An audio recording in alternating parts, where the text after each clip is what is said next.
Bharatiya Janata party Amit Shah ji को जय श्री राम। नवागढ़ से आई आवाज, नवागढ़ से आई आवाज। भारतीय जनता पार्टी, भारतीय जनता पार्टी अमित शाह जी को जय श्री राम।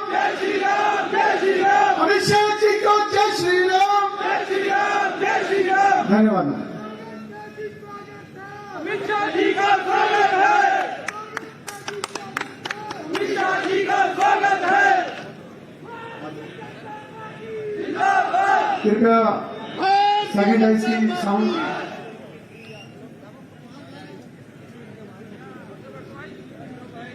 अमित शाह जी को जय श्री राम। भाई को जय श्री राम।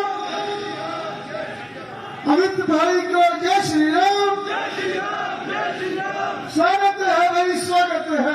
अमित शाह जी का स्वागत है।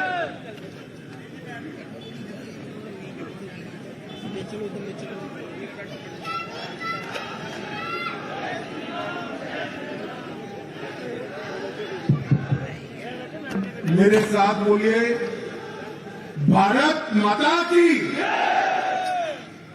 अरे भाई, दोनों वीर भूमि पंजाब और हिमाचल के बीच का प्रदेश है, ऐसी आवाज चलती है क्या? मेरे साथ दोनों हाथ उठाइए, उठाइए दोनों हाथ। प्रचंड विजय के संकल्प की मुट्ठी बीचे और प्रचंड आवाज से बोलिए, भारत माता की, भारत माता की। मंच पर उपस्थित बहन गुमराम कौर जी, भारतीय जनता पार्टी की पूर्व प्रत्याशी, हमारे जिला अध्यक्ष महोदय श्री पाद, हमारे जिला सचिव श्री श्रवण चंदेल जी, श्री रूप नारायण जी, श्री दर्शन सैनी जी, हेमराज गौतम जी, जेएस राणा जी, पीएन मनोज जी, श्री भारद्वाज जी, श्री संतराम जी, श्री विजय ठाकुर जी, श्री चंद्रशेखर जी, और जिनको जिताने के लिए मैं यहां आया हूं, भारतीय जनता पार्टी के विधायक और प्रत्याशी भाई लखविंदर सिंह राणा जी। और आज के कार्यक्रम में नालागढ़ की सभा में उपस्थित भाइयों, बहनों, माताओं और मेरे जिगर के टुकड़े जैसे युवा साथियों, मित्रों, ये नालागढ़ की सभा ही बताती है कि लखविंदर राणा का यहां से विधायक बनकर जाना बहुत सुनिश्चित है।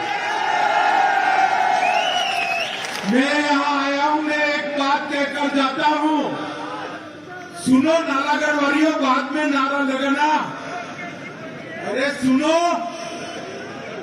मैं एक बात कहकर जाता हूं, आप लखविंदर जी को विधायक बना दो, उनको बड़ा आदमी बनाने का काम मैं करूंगा।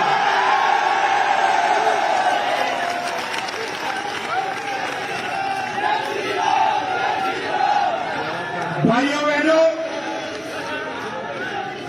इस पवित्र भूमि पर माता सूलिनी मंदिर, हरिपुर बाबा गुरुद्वारा, बाबा बालकनाथ मंदिर, पंचमुखी महादेव, इस सभी तीर्थों को प्रणाम कर मैं मेरी बात की शुरुआत करना चाहता हूं। ये नालागढ़ हमारा हिमाचल का प्रवेश द्वार है, प्रवेश द्वार। और प्रवेश द्वार की सीट से ही जीत की शुरुआत होती है हमेशा। तो बताओ भाई नालागढ़ वालों, प्रवेश द्वार की सीट कमर की झोली में डालोगे?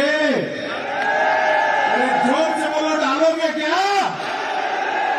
मित्रों, नालागढ़ की ट्रांसपोर्ट यूनियन भारत की सबसे बड़ी ट्रांसपोर्ट यूनियन है। इनकी कई सारी समस्या थी। हमारे मुख्यमंत्री जयराम ठाकुर ने सारी समस्याओं का समाधान निकालकर ट्रांसपोर्ट यूनियन को बहुत लंबे समय तक दिक्कतों से मुक्त करने का काम कर दिया। अटल जी के समय से ही नालागढ़ का भारतीय जनता पार्टी की सरकार ने विशेष ध्यान रखा है। इंडस्ट्रियल पैकेज से अपने नालागढ़ को सबसे बड़े औद्योगिक क्षेत्र की पहचान देने का काम भारतीय जनता पार्टी की अटल बिहारी वाजपेयी सरकार ने, और आज एक बहुत बड़ा औद्योगिक क्षेत्र बन चुका है। मित्रों, यहां पर जो चुनाव है, कोई लखविंदर राणा जी को विधायक बनाने का चुनाव नहीं है, जयराम ठाकुर जी को मुख्यमंत्री बनाने का चुनाव नहीं है। वो तो करना ही करना है, मगर ये चुनाव हिमाचल प्रदेश के अगले 5 साल का शासन किस व्यक्ति, किस पार्टी और किस विचारधारा के हाथ में रहना है, वो तय करना है। भाइयों बहनों, राणा जी ने बता ही दिया, कांग्रेस पार्टी एक डूबता जहाज है। ये पार्टी में राष्ट्रीय स्तर पर मां बेटे के अलावा कोई दिखाई पड़ता है, और हिमाचल में भी मां बेटे के अलावा कोई दिखाई पड़ता है।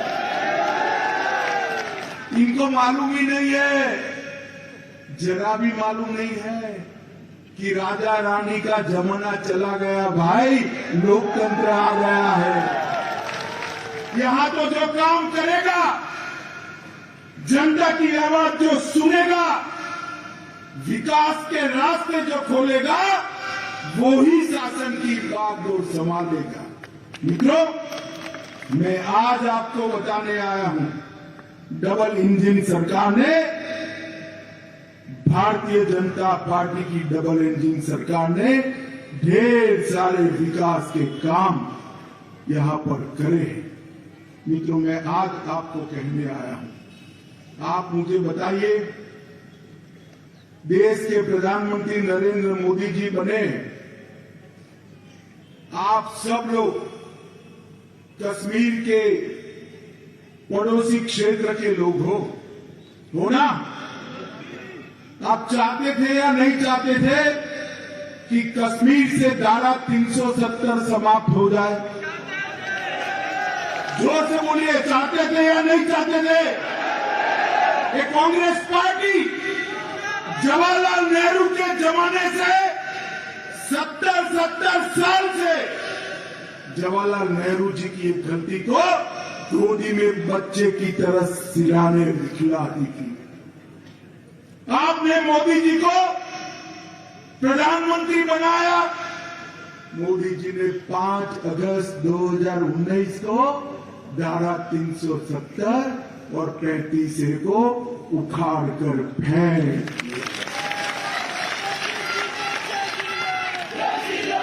अरे हमारा कश्मीर, हमारे प्राण से प्यारा कश्मीर आज भारत माता का अटूट हिस्सा बनकर आज भारत के साथ, गौरव के साथ,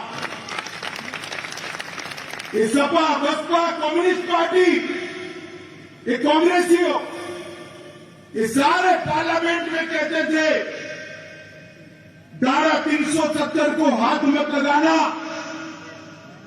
वरना खून की नदियां बहेगी। अरे राहुल बाबा, धारा 370 चली गई, खून की नदियां छोड़ो, किसी की कंकड़ लगाने की हिम्मत नहीं है भाई, कंकड़ लगाने। आज कश्मीर लोकतंत्र और विकास के रास्ते पर आगे बढ़ चुका है। माताओं, भाइयों, बहनों, मुझे बताओ, हम सब चाहते थे या नहीं चाहते थे कि अयोध्या में श्री राम जन्मभूमि पर एक विशाल रामलल्ला का मंदिर बने? चाहते थे या नहीं चाहते थे भाई? जरा जोर से बोलो, चाहते थे या नहीं चाहते थे? बाबर ने तोड़ा, तब से लेकर आज तक किसी ने हिम्मत नहीं की। लाखों लोगों ने अपनी जान गंवा दी। दुनिया भर के लोगों की आस्था थी कि वही भूमि पर, वही जगह पर जहां प्रभु श्री राम का जन्म हुआ था, वहां एक भव्य मंदिर बने। क्योंकि कांग्रेस पार्टी नहीं बनने दी। और आपने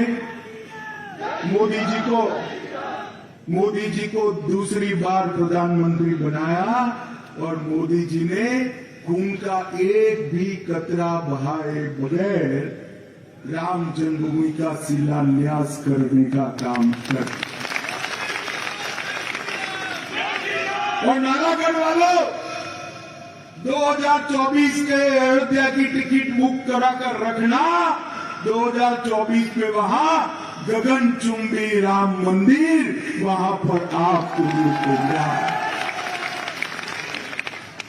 ये कांग्रेस के जमाने में ढेर सारी महामारी आई। कोई महामारी में 15 साल के पहले वैक्सीन नहीं बनी थी। राहुल बाबा को इतिहास मालूम नहीं है। इनका ट्विटर जो लिखते हैं, इनकी इतनी आयु भी नहीं है कि इनकी समझ में आए। कोरोना आया, 1.5 साल के अंदर दुनिया में लगभग सबसे पहले मोदी जी ने हमारे वैज्ञानिकों के साथ देकर वैक्सीन हमें उपलब्ध कराई। नालागढ़ वालों, दोनों वैक्सीन लगी है, वो जरा हाथ ऊपर करो तो जरा। लगी है ना सबकी? अरे जोर से बोलो, लगी है ना? किसी को 25 पैसा देना पड़ा है? कॉफी पिलाकर वैक्सीन दी है ना? और मोबाइल पर मोदी जी की हंसती हुई फोटो के साथ रिसीट आ गई है ना? आ गई है ना? इसको कहते हैं काम करने वाला प्रधानमंत्री। मोदी जी ने 130 करोड़ लोगों का 2 डोज लगाकर पूरे देश को कोरोना से सुरक्षित करने का काम किया। इतना ही नहीं, कोरोना में लॉकडाउन लगा, धंधा रोजगार बंद हो गया। ठेले वाले, ऑटो वाले, कारखाने में काम करने वाले, मजदूर, गरीब लोग रोज क्या खाए? रोजी रोटी बंद। सबके मन में चिंता थी, ये 80 करोड़ लोग क्या करेंगे? मोदी जी ने 2 साल से 80 करोड़ गरीबों को प्रति व्यक्ति प्रति माह 5 किलो राशन मुफ्त में भेजकर 80 करोड़ गरीबों के चूल्हे को जलता रखने का काम किया है मित्रों। 80